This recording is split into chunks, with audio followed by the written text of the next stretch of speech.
Stepney was cold and alone, along with his crew. He had been on loan for a whole week and was finally returning to his home. He was told he could make it there through the night, which he saw no problem in. He had had several nighttime runs, and in some ways preferred them to the daytime ones. They were more peaceful, and he enjoyed travelling under the moonlight. On this night, however, no one mentioned the fog. It was very thick too, and Stepney's lamp didn't make much of a difference. He had no idea how far he was from home, but more importantly, he didn't know where he was right now. He had hoped he would, as he was sure he was taking the same route he had used to where he was loaned. Surely this must be the same one. As he continued on, he noticed something in the distance, a bright red glow. Stepney knew what it was. Hey, look, it's a signal, he called to his crew. Ah, maybe we can ask the signalman where we are. The driver put on the brakes, and the little engine came to a gentle stop, next to the signal. Once they were close enough, they could also make out the signal box. The signalman spotted them too, and walked towards the door. Looks like the signalman wants to see us. Rather him than us. Your fire's so warm, I don't want to leave it. Driver, I don't think we took this route before. Really? Why's that? Because I don't remember seeing that. The driver and fireman looked at what Stepney was referring to. There was a set of buildings that looked as if they hadn't been touched for decades. They could also see several sidings that had rusty, overgrown track, and among all of this was a lonely single-row shed that, much like the other buildings, had seen better days. Stepney wasn't sure if he was scared or intrigued. What is this place? He turned back to the signalman that had just stopped in front of them. Evening, you lot. Haven't exactly picked the best night for a run, have you? No one told us about the fog. I thought it would be a clear night. Well, that's the weather for you. The bastards will say you're going to get a lovely day, but it ends up being miserable. Anyway, where are you heading? Brighton. Brighton? Then why are you taking this route? It's the longest one there. Well, that's the thing. We don't really recognise this route. We didn't take it before. How far is Brighton from here? Honestly, I don't know the exact distance. Regardless, I don't recommend reaching it tonight, lads. This fog's getting worse by every minute, and it isn't safe. Stepney groaned. This was the last thing he wanted to hear. But where can we stay? I don't want to stay out here. It's dark and miserable. Well, you can stay in that shed over there by the mines. It's not pretty, but it'll have to do. Oh, so that's what that place is. No idea how long it's been there. I took control of this box 8 years ago. The signalman paused. He looked at all the buildings from one to another. He seemed to be deep in thought. I've heard stories about this place, when it was being operated and some of its incidents. What kind of stories? Well, let's just say some of them are rather unpleasant. I always hear noises from there too, as if there's still people in the mines. But I know that's impossible. All the mines have collapsed. No one can fit in there now. Could have just been in my head. He then turned to the crew in the cab. As for you two, you're welcome to stay in the box as long as you don't create any distractions. Of course. Thank you.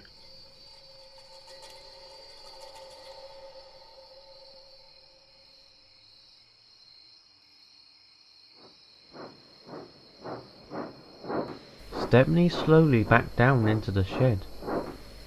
The wooden walls were all rotten and dirty, and there were holes in the roof. However, he realised it was either the shed or staying on a siding in the cold temperature and mist. But that wasn't the only thing on Stepney's mind. What do you think that signalman was talking about? The crew had put out his fire, and they walked round to the front of him. Not sure. If you ask me, he sounds a bit crazy. Can't say I'm surprised when he spends almost every day in that little box. Oi! Enough of that! That signalman you call crazy was kind enough to give us a shelter for the night. Unless, of course, you want to sleep outside. Oh, God, no! Can't stand another second out here. Sorry, Stepney. Wish you had better shelter than this. Yes, well, I guess he'll have to do. I'll be fine. East Grinstead's been worse than this, long ago.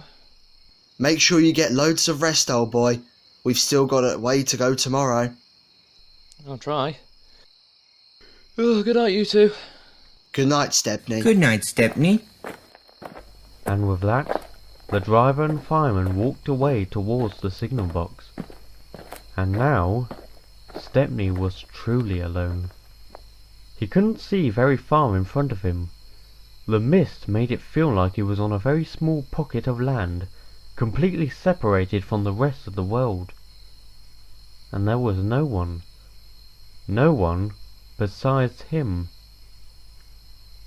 Stepney wasn't sure if he would ever get sleep, but gradually he felt more and more tired.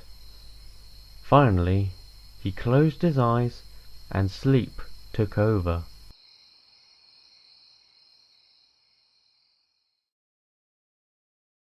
Hello? Is anyone there?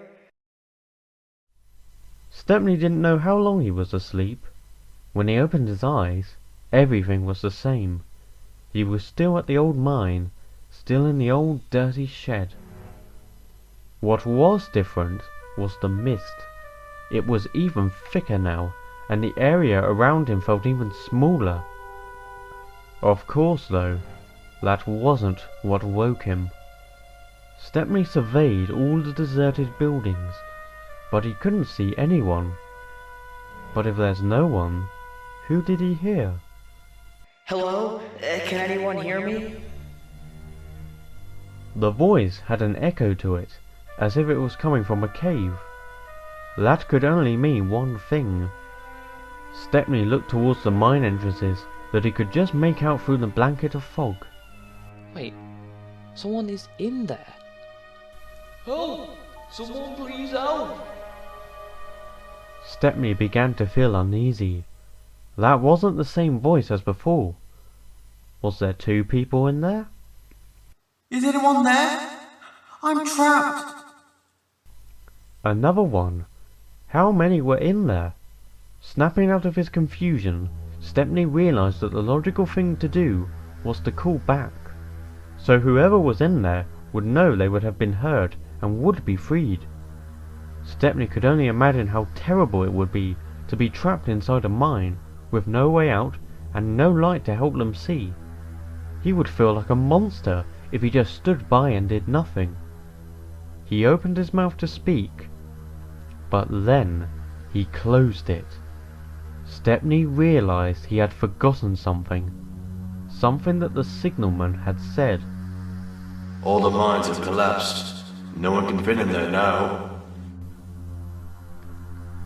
Stepney wasn't just confused, but now he was scared. Was the signalman telling the truth? Did he mean every single mine shaft? If he did, no one should be in there. No one could be in there.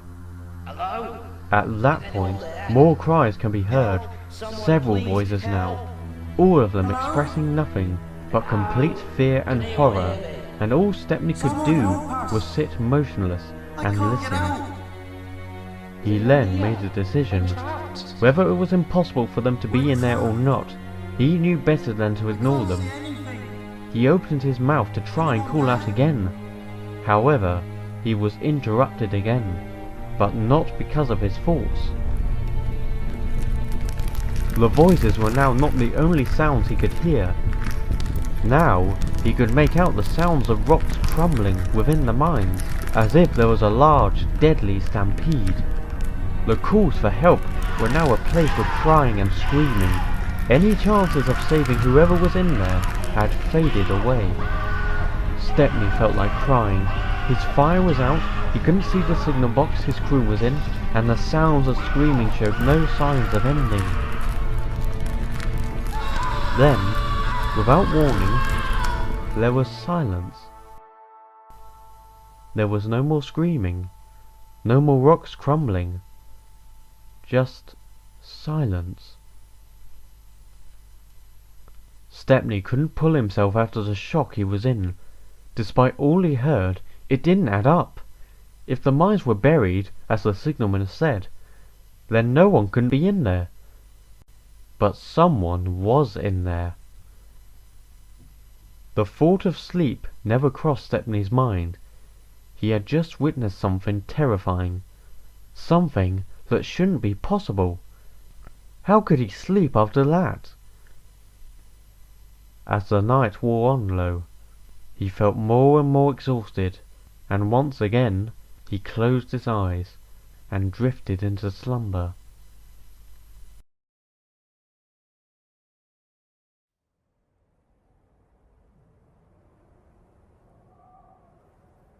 When Stepney opened his eyes, it was daytime and the fog had lifted. He looked in front of him and saw his driver, fireman, and the signalman walking towards him. Morning, Stepney. How was your night? Oh, am I glad to see you. The crew were confused.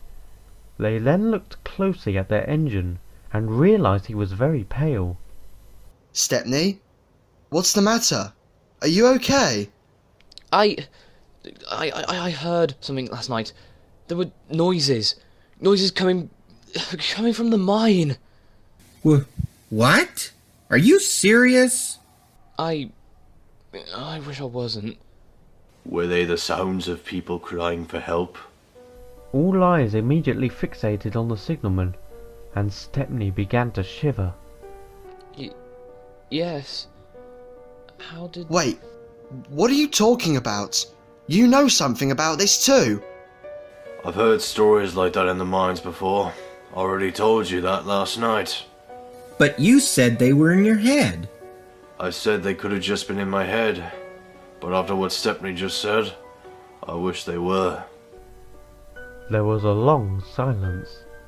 No one knew what to say. At last, the silence was broken by Stepney.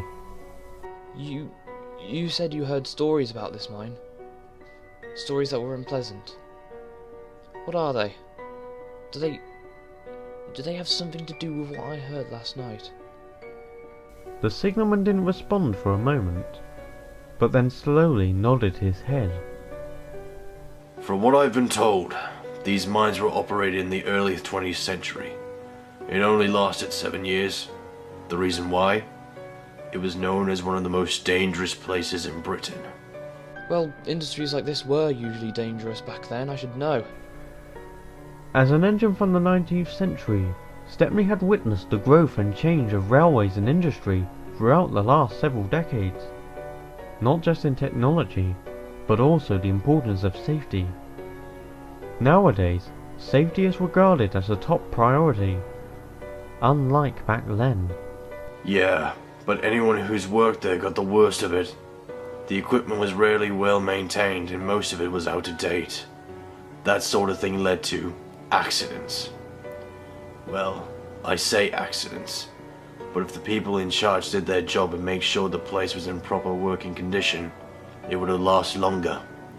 It was believed that the managers didn't give a damn about their workers. They were all expendable in their eyes. So, I always saw those accidents as murders. Stepney and his crew went pale after hearing that. Those who were in the mine, however, suffered the most. The wooden shafts holding them up were weak and rotten.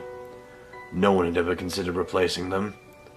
That resulted in several collapses that occurred over those 7 years, leaving many miners trapped.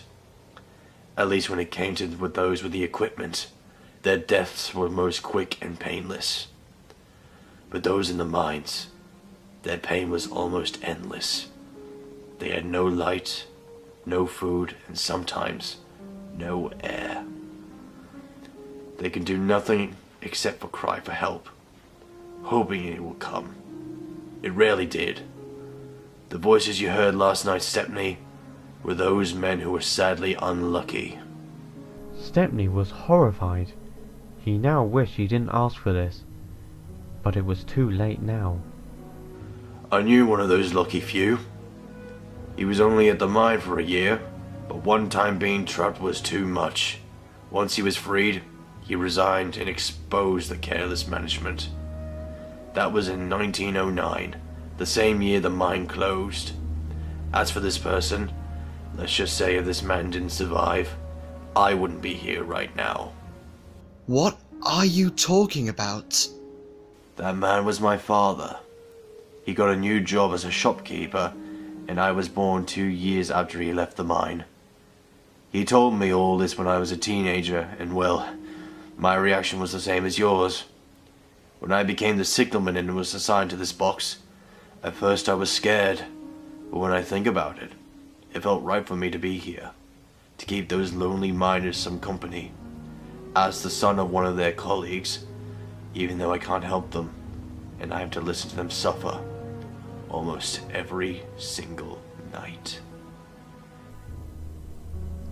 The signalman sighed and looked back at the crew and Stepney.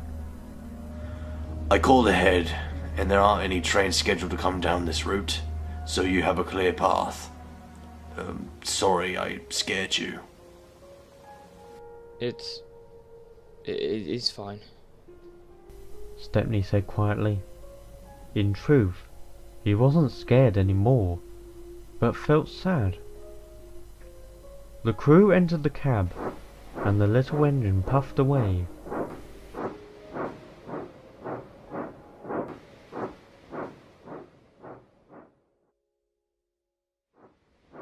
It was early in the afternoon when Stepney finally returned to Brighton.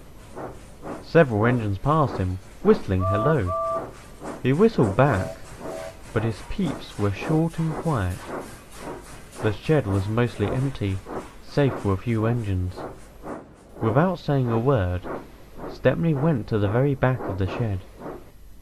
He saw no point in telling them about what had happened. He was sure they wouldn't believe it and laugh at him. That was the last thing he needed. He closed his eyes, and this time, nothing horrifying disturbed him.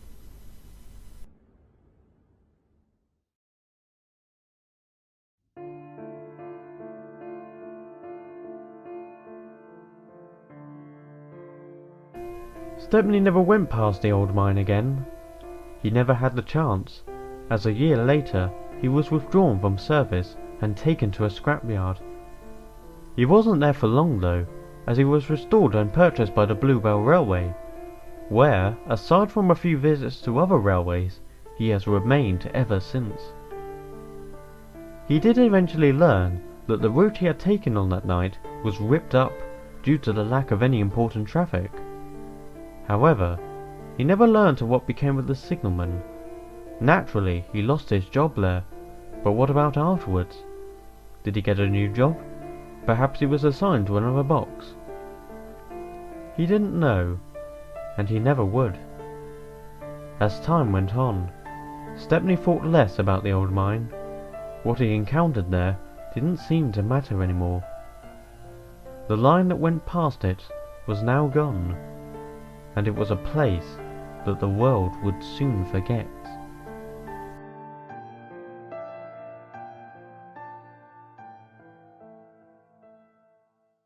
Sometimes though, when he's asleep, Stepney is sure he can hear voices. Voices of the miners, calling and crying for help that they will never get.